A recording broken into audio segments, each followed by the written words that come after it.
Good evening, Kath. The United States acknowledged that the three recent unidentified flying objects into their airspace had no indication they were intended for surveillance. But White House National Security Council spokesman John Kirby said in a recent press conference they still couldn't rule that out. No evidence has been found yet to indicate they were equipped for spying purposes. Kirby said they still pose a risk to the country as it travels lower than the Chinese high-altitude balloon and is a threat to civilian air traffic. We did, however, assess that their altitudes were considerably lower than the Chinese high-altitude balloon and did pose a threat to civilian commercial air traffic.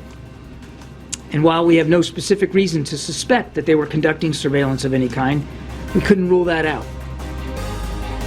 U.S. President Joe Biden ordered to shoot them down at the recommendation of the Secretary of Defense, the Chairman of Joint Chief of Staff, and the combined U.S.-Canada organization known as NORAD.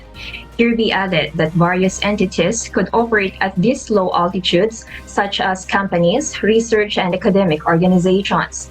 But officials have not yet definitively assessed what those flying objects were and said that they acted out of an abundance of caution to protect the country's security and interest.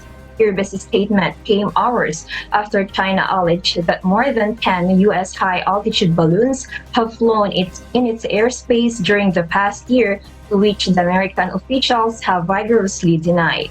Beth? Thank you, Nerissa Dando, for that report live from Japan.